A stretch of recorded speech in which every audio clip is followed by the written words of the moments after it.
হাতে গোনা মাত্র 2 থেকে 3টি উপকরণ দিয়ে এক অপূর্ব স্বাদের পেঁপের রেসিপি।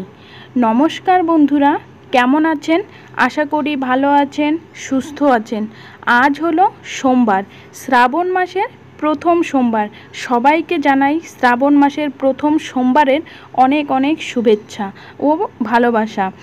সোমবার, আজ এখন বাজে সকাল 7টা। সবাইকে গুড মর্নিং জানিয়ে একটা নিরামিষ পেঁপের রেসিপি দিয়েই ভিডিওটা শুরু করলাম। একটা মাঝারি সাইজের পেঁপে নিয়ে নিয়েছি। পেঁপেটা ভীষণ কচি, যার মধ্যে এখনও কোনো বীজ বা কিছুই হয়নি। তো পেঁপেটার খোসাগুলোকে ছাড়িয়ে নিচ্ছি। আর আমি আঁশবটি দিয়ে কাটতেই বেশি পছন্দ করি। ছুরি দিয়ে বা কাঁচি দিয়ে কাটাটা আমার কাছে তাড়াতাড়ি হয় না, যার কারণে আমি আঁশবটি দিয়েই কাটাটা বেশি কমফর্টেবল ফিল করছি। তো যাই হোক, পেঁপেগুলোর খোসা ছাড়িয়ে পেঁপেগুলোকে সুন্দর পিস পিস করে নিচ্ছি। আর পেঁপে শুক্তো বা তরকারি যাই বলো না কেন, করার জন্য মাত্র হাতে গোনা 3 থেকে 4টি উপকরণ দিয়েই এক অসাধারণ তরকারি রেডি। এই তরকারিটা হলে গরম গরম ভাতের সঙ্গে অন্য কোনো আর তরকারির প্রয়োজন বলে মনে হবে না। তো যাই হোক, পেঁপেগুলো আমার সব কাটা হয়ে গেছে। তারপর বেশি করে জল দিয়ে পেঁপেগুলোকে সুন্দর করে ধুয়ে নিব। পেঁপের মধ্যে অনেক কষ থাকে, এই কষের কারণে অনেকের হাতে আবার চুলকানিও হয়, কিন্তু আমার তেমন কোনো সমস্যা নেই। যারা কাটতে পারে না বা পেঁপে খেতে পছন্দ করো না, তারা এইভাবে একবার পেঁপেটা করে খেয়ে দেখো, অসাধারণ খেতে হয়, আর কোনো ঝামেলা নেই। তো যাই হোক, পেঁপেগুলোকে আমি কেটে সুন্দর করে জল ঝারিয়ে তারপরে নিয়ে নিলাম। আর দেখো, উপকরণের মধ্যে আমার কালো সরষা, আদা থেতো, একটু গোটা জিরে আর কয়েকটা লঙ্কা কুচি। তো যাই হোক, এগুলো নিয়ে নিলাম। আর এগুলো দিয়েই পেঁপেটা করব।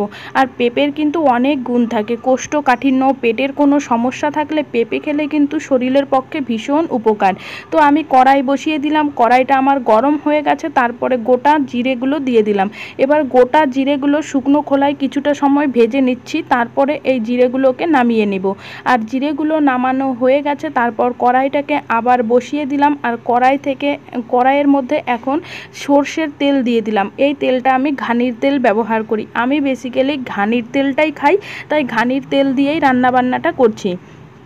আর এই যে উপকরণগুলো আছে তার মধ্যে সর্ষে ফোড়নটা দিয়ে দিলাম। আর সর্ষে ফোড়ন যখন হয়ে গেছে, তখন আমি আদা থেতোগুলো দিয়ে দিলাম।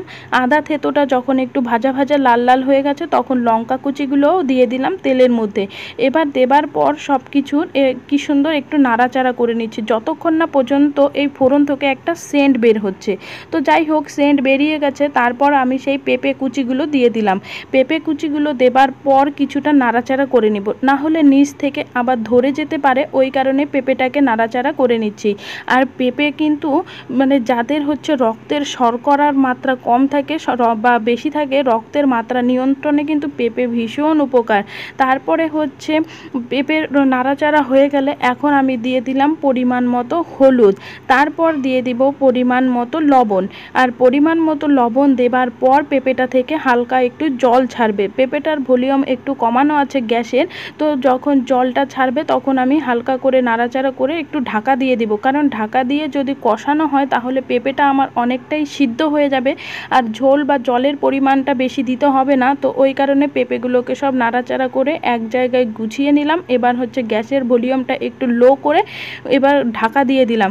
ঢাকা দেবার পর ওই 5 মিনিটের মতো ছিল। তারপর দেখলাম জল যা বেরিয়েছিল সব শুকিয়ে গেছে। এখন আর একটু সুন্দর করে নাড়াচাড়া করব। আর ওই যে মশলাগুলো ভেজে রাখছিলাম, সেই মশলাগুলোকে আবার একটু বেটেও নিতে হবে, কারণ অল্প মশলা শিলে বাটা দিয়েই করব। শিলে বাটা মশলা দিয়ে রান্না তরকারি আমার বেশি ভালো লাগে খেতে, কিন্তু তোমরাও বাড়িতে একবার শিলে বাটা রান্না তরকারি করে খেয়ে দেখো, ওটা কিন্তু বেশি টেস্ট হয়। তো যাই হোক, এইবার জল দিয়ে দিলাম পরিমাণ মতো, যা দেবার জল দেবার পর এবার সুন্দর করে ঢাকা দিয়ে দিলাম। আর ওইদিকে পেঁপের তরকারিটা যতক্ষণ ফুটছে, ততক্ষণ এইদিকে আমি মশলাটাকে রেডি করে নিচ্ছি। এই যে মশলাটাকে আমি হালকা জল দিয়ে তারপরে শিলেই হাতের বাটছি। এবার বাটা হয়ে গেছে, এখন মশলাগুলোকে এক জায়গায় গুছিয়ে নিই। কারণ কি, এই মশলাগুলো যখন নামাবো তার আগেই এই মশলাটাকে দিয়ে দিব। আর মশলাটা গোছানো হয়ে গেছে। এখন ঢাকনা খুলে দেখছি জলের পরিমাণও বেশ শুকিয়ে গেছে। এই রকম অবস্থাতে এখন ওই বাটা মশলাটাকে দিয়ে দিব। ওই শুকনো খোলায় যে জিরেটাকে টেলে নিয়েছিলাম বা ভেজে নিয়েছিলাম, সেই ভাজা জিরেটাই। তো এখন এই যে ঝোলের মধ্যে দিয়ে তারপর একটু নাড়াচাড়া করব। আর যখন আর একটু ঝোলটা শুকিয়ে যাবে, তখন পেঁপেগুলোকে কিছুটা থেতো থেতো করে দিব। কারণ পেঁপেটা একটু যখন খুন্তিটা দিয়ে থেতো করে দিব, তখন দেখো কি সুন্দর একটা ঘনত্ব চলে আসছে। এবার বেশিক্ষণ জ্বালাবো না, তাহলে শুকনো ঝরঝরা হয়ে যাবে। এরকম একটু গামাখা থাকাকালীনই নামিয়ে দিতে হবে।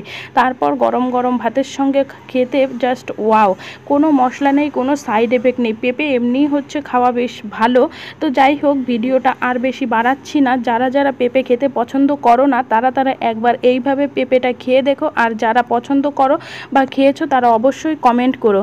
তো ভিডিওটা কেমন লাগলো সেটা তোমরা অবশ্যই কমেন্ট করে জানাবে। যারা এখনও আমার চ্যানেল সাবস্ক্রাইব করনি, তারা অবশ্যই চ্যানেলটি সাবস্ক্রাইব করে দিবে। সবাই ভালো থাকবে, সুস্থ থাকবে।